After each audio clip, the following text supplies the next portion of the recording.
Welcome to Own It. This is going to be an awesome episode. We have Piper Moretti, who has made such a niche for herself in the crypto real estate space that she's going to spend some time with us, educating us and telling us all things crypto and real estate and how they work together and what we need to know. So without further ado, let's dive right in. This is the weird thing about Bitcoin. The IRS considers it property. Bitcoin was created to circumnavigate the banking system. It's a peer-to-peer payment system. And the idea of Bitcoin was that there's a finite value, 21 million. They're never going to make more. The more that's traded and circulated, it's all about scarcity. And that's why the price goes up. Over time, it's going to go up just exponentially. Welcome to Own It. I am Hillary Saunders, joined along today by my sci-fi inspired co-host, Spencer Kroll. How are you, sir? Good day. I'm great. I was going to wear a full spacesuit, but then I was told that the microphone was muffled. You know what? You should. Do you think you would you actually go into space? Well, we'll talk about that later. Okay. But all right, more importantly, our guest today is Piper Moretti, who we're going to talk everything crypto and real estate. And it's such a cool time to, if you don't already understand this, like this is the show to listen to. So Piper, thank you so much for joining us. I really appreciate you and your time. Absolutely. Thank you for having me. I'm really excited about this topic. I'm very excited that people don't say blockchain every 5 minutes anymore, because they did that a couple of years ago and nobody knew what they were talking about. And it was going to change the title industry and everything was going to be blockchain. So, but now the conversation is about cryptocurrencies. And we have now in the administration of who has been called the crypto president. And I'm just curious, like what's going on in the crypto market, because they're talking about getting a crypto reserve now, like similar to the Federal Reserve. Yeah, let's start general. Let's start from your perspective, because you've been in this for a long time. Let's start super high level general, and then we'll dive into real estate and how you use it and everything like that. I have my own meme coin, so I'm very excited. I know. Great. You really? Okay. Yeah. Well, hey, that's impressive. Like, look, meme coins, I don't want to dive too far into those, but yeah, I mean, look, I've been in this since like really 2017 is when I closed my first crypto deal. And then that's kind of when I went down the rabbit hole and all this and blockchain and all that, but crypto. So as far as the administration, very generally, yes, this is supposed to be a very crypto friendly administration. What will be, if it, actually comes to fruition, in theory, it's supposed to make it easier to transact with cryptocurrency. We'll just, we'll leave it at that, minus the, the meme coins and all the other pump and dump stuff that they've been doing and whatever. And the regulations, the SEC has been very tight on regulations, and, they've been targeting certain platforms that we're actually on the up and up. Coinbase has followed everything to the letter. The Ripple lawsuit finally was dismissed, and like for real. And they actually have a really good platform, and might forget the token XRP, but Ripple Labs, they can transform the way money is sent, just regular money, between banks and individuals. So they've got a really good thing going on. All right, so I want to back up here, because this is something that's always been confusing to me. I have people saying, "Do you do crypto transactions?" Now, when they first started, it was, I need to convert my crypto to cash, put it in a bank and send it. But now they're saying it's just a crypto transaction from A to Z. How does this work? There's several ways that this can work. And yes, I talk to real estate agents as well. And they say, "Oh yeah, I'm doing a crypto transaction." I'm like, "Have you?" Because a lot of times people will cash out, let it season, and then pay with the fiat currency, right? Or the, USD. So, okay, yeah, that kind of counts. You had a client that held crypto, but almost everybody is holding crypto now. Especially the younger generation, the millennials, Gen Zs, some of us Gen Xers are. But yeah, so we have an escrow company here in Southern California that actually can do these transactions. They convert it during the escrow process, so you don't have to cash out, right? So you send the Bitcoin. to their escrow account. They can convert it, and the seller gets cash at the end of the day. That's one way to do it. Another way to do it is wallet to wallet. They can also do these wallet to wallet transactions as well. I've known other people outside of this escrow company that have done $7 million deals wallet to wallet, and maybe the escrow company takes care of everything else, but they handle the payments back and forth, right? So it's not just Mr. and Mrs. Buyer who have funds in crypto. It's Mr. and Mrs. Seller who are like, oh, well, I'd rather accept Bitcoin, for example, versus US dollar. That sounds much better for me personally. So they can do it both ways. Yeah, they can totally do it both ways. And a lot of real estate agents and escrow companies and title companies, they don't realize that this can actually be done. So what I get a lot of are agents who call me from all over saying that, hey, I've got a buyer. They've got crypto. I don't know how to do this. My title company said that this can't be done. My broker says this can't be done. And then I found you. And I'm like, okay. And that's where the education. So I'm just curious when they put a value on it, though, right? If it's wallet to wallet, right? So it's I don't know how much Bitcoin is worth today, but let's just say I'm selling my house for 200 Bitcoin. Maybe that's like $1 billion. I have no idea. But let's just say I'm selling it for 200 because it's a great very house. nice house. It's got 3 bathrooms. Number, yeah. It's got 3 bathrooms, and so it's not on septic. But anyway, that said.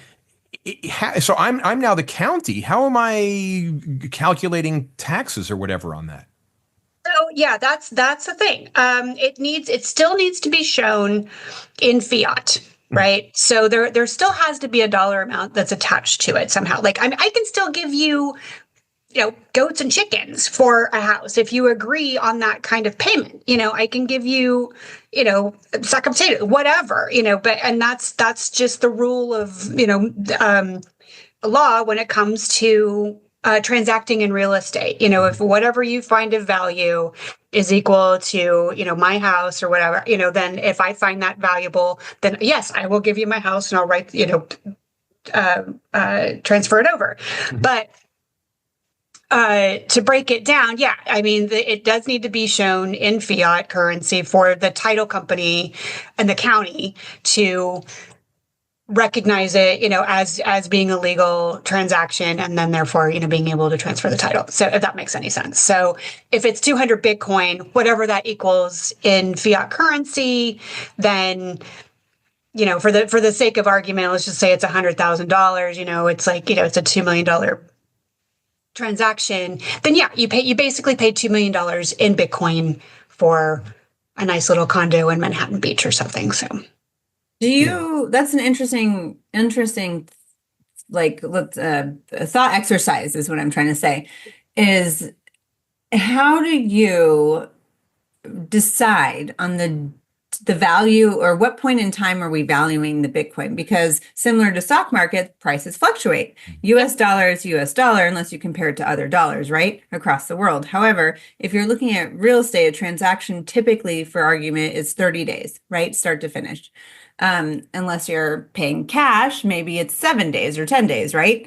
But how are the parties deciding when they're valuing the Bitcoin? Great question. So, excuse me. I actually had a buyer several years ago. This was at the this was at the beginning of 2020. When did it go? Oh, no, sorry, 2018. So the first huge run up of Bitcoin was at the end of 2017 when it went up to 20 grand, and everybody was like, "Oh my God, what is this?" And he was buying in Santa Barbara County. And he, had his finger on the pulse. He was a tech guy, and he saw it kind of inch down a little bit. And he said, "You know what? We're in the middle of escrow. Is it okay if I transfer my Bitcoin 2 weeks early just to get? So I'm paying, less in Bitcoin than I would normally pay." And so escrow company said, "Oh yeah, absolutely. You can transfer the consideration over. We'll hold it, and then that way that price is locked in." Okay. So. Basically, like, you're always, your standard, your mode of operation is always going to be the price of the property, right? So if it's $1 million condo, whatever Bitcoin is doing at that moment, when the buyer hits send, then that price is locked in. So it's the buyer's choice because they're holding it. Yeah. Choice, yeah. And ideally you want to have Bitcoin as high as possible, but sometimes it doesn't work out that way.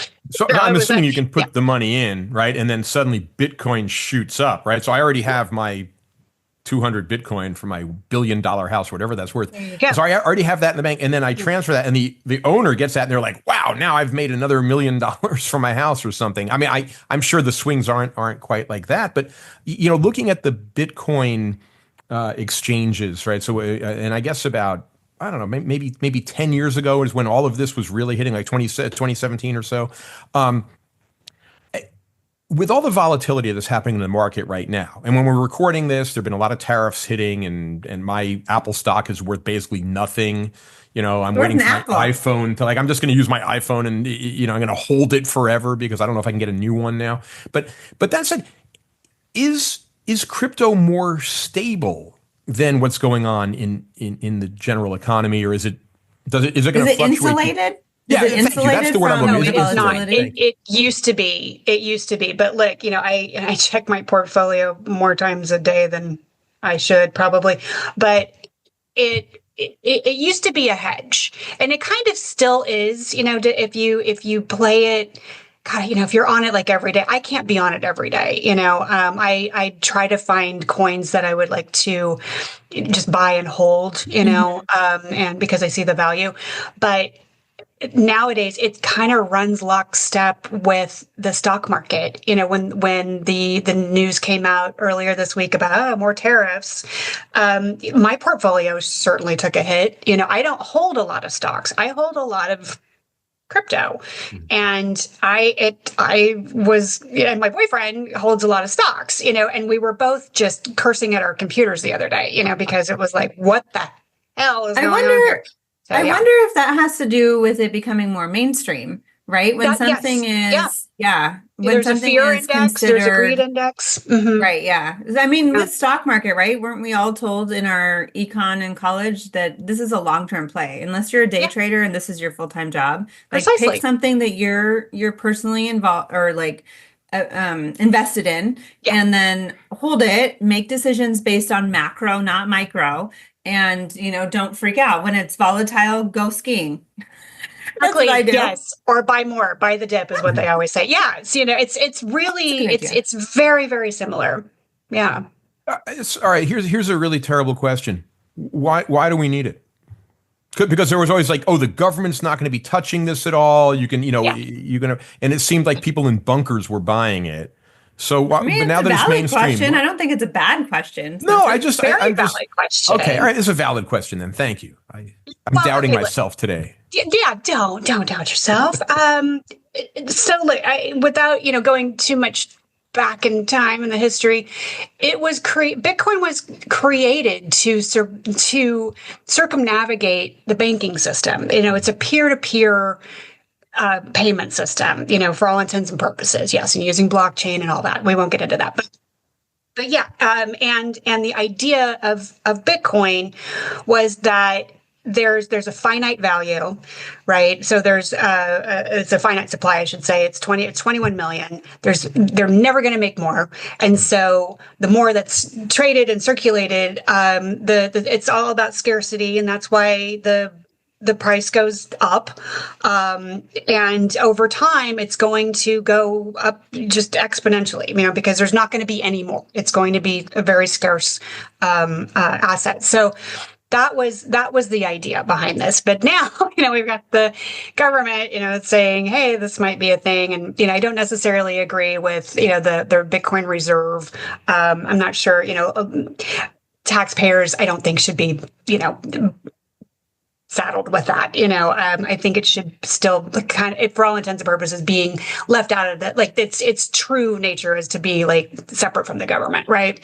That said, it is protected from inflation in theory, because you can't just go print more of them, right? You can't, exactly. You cannot print more. That's the thing, and that's the big difference between. That's another big difference between Bitcoin and U.S. dollars. I mean, they just print more if they need to, and that loses its value over time.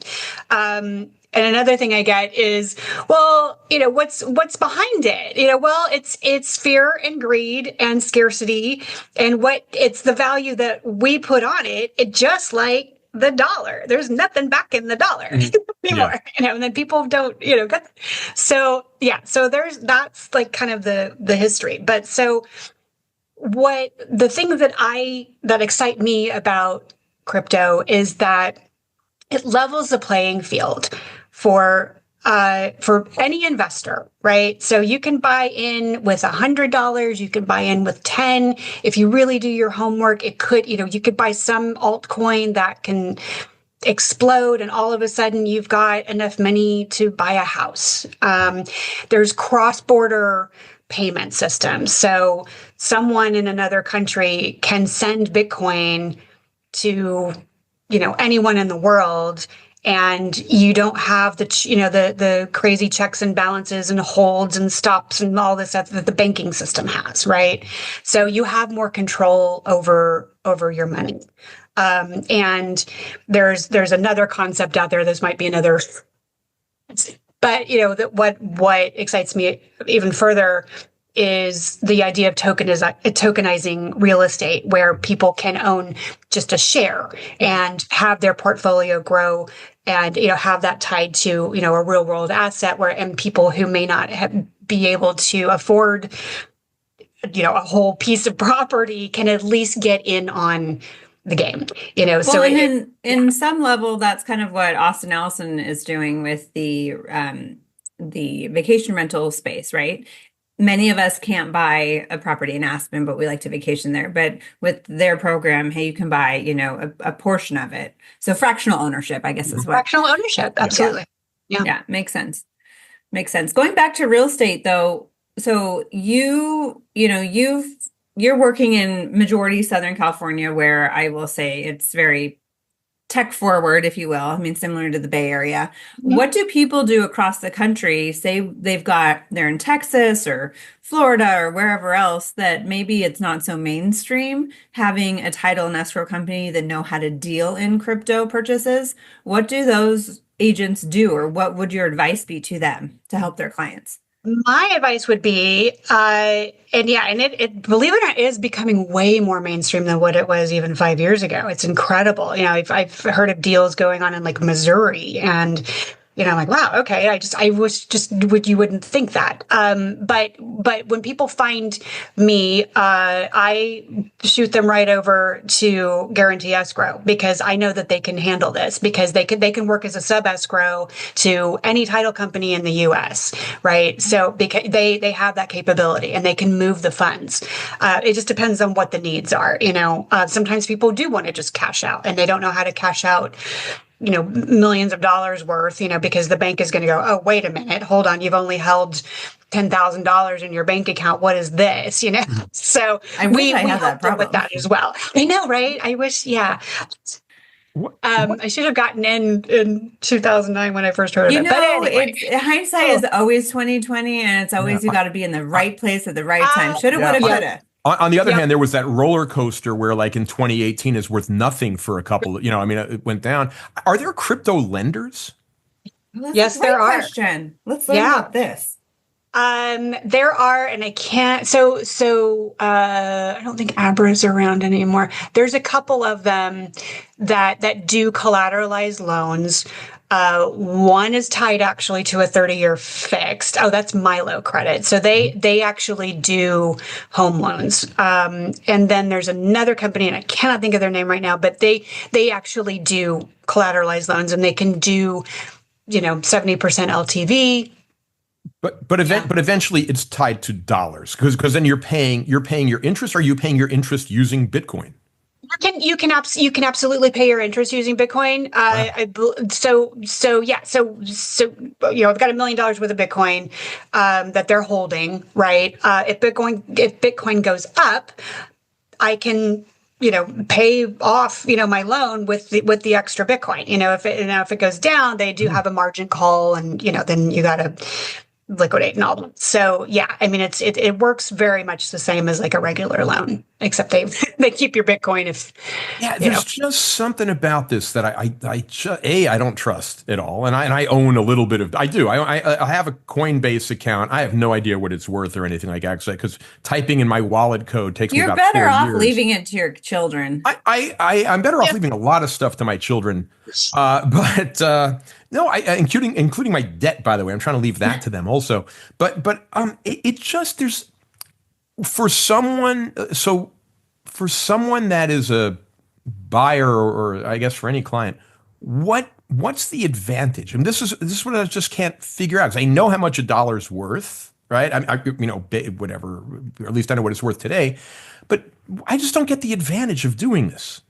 I guess to piggyback on that question, I remember, 8 years ago, people were paying for pizza in Bitcoin, right? Mm-hmm. That was probably stupid. That was a novelty. But I guess to Spencer's point, given how much potential growth there is in Bitcoin, why would you liquidate your Bitcoin to buy real estate when you could, if you can, pay dollar, leave your Bitcoin where it is, and then just siphon off the profit?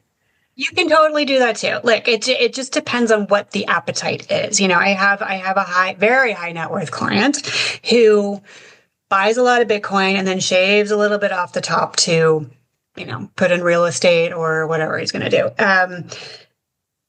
Look, this younger generation, like I said, a lot of them do hold crypto.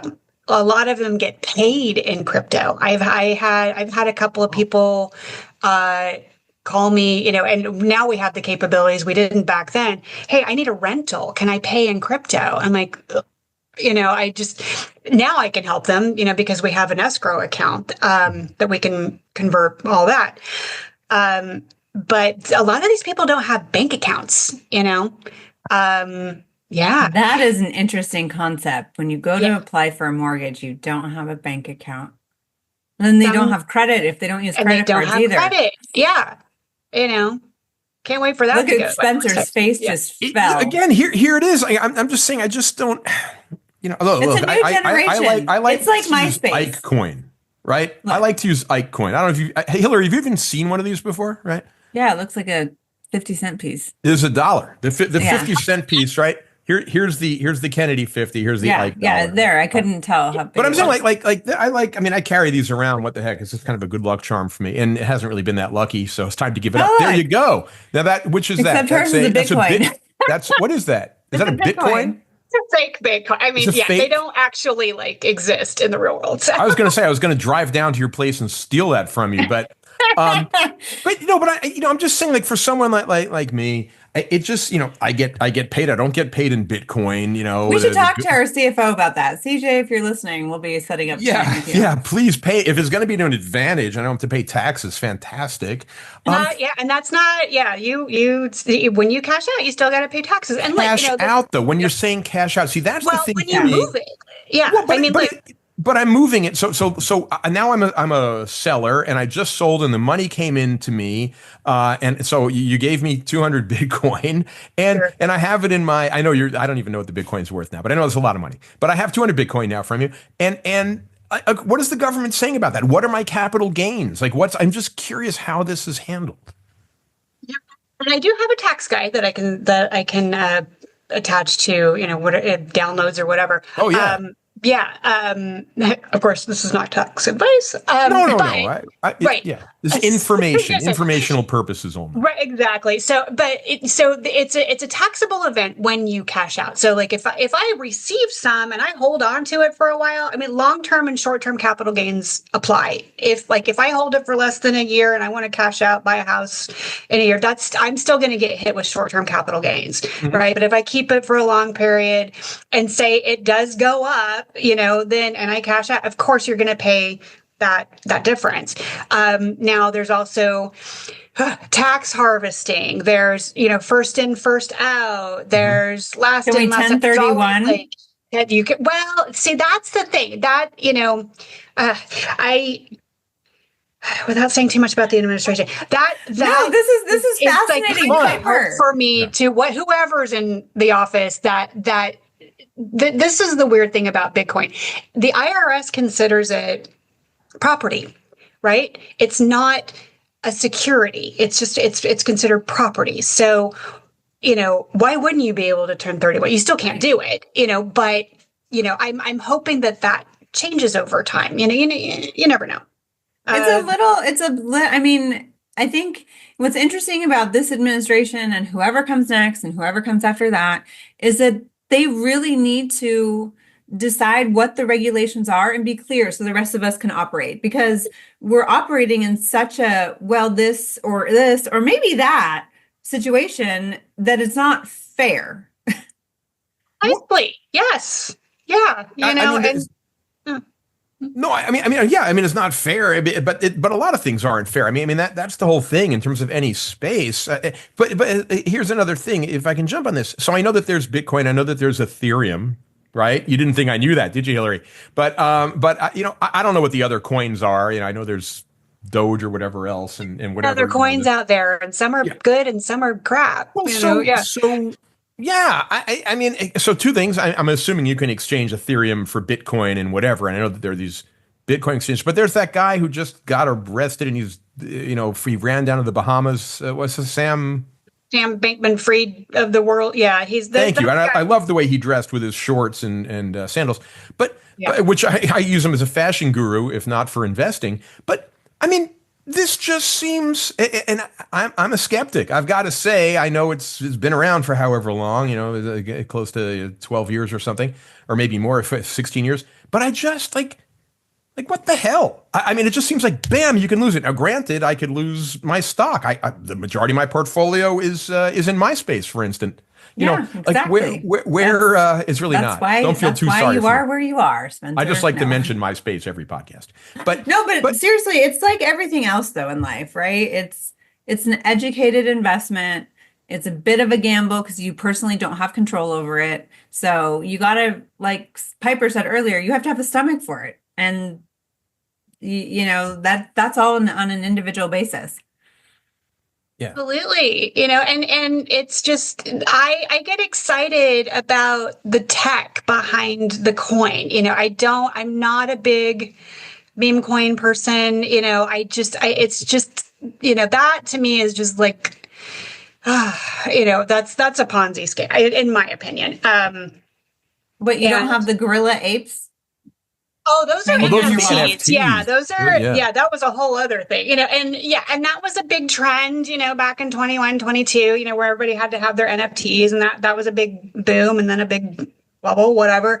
There's still a use for NFTs too. It's just that you got to get past the BS of the get rich quick, blah, blah, blah, and there's actually a really great utility to all of these. They're wonderful ideas, and they can actually work if, the crypto bros just get the hell out of the way and just let the nerds take over, I love it. Nerds rule the world. Hey, Piper, I want to give a plug for your social media and the school or classes that you were setting up last time we talked.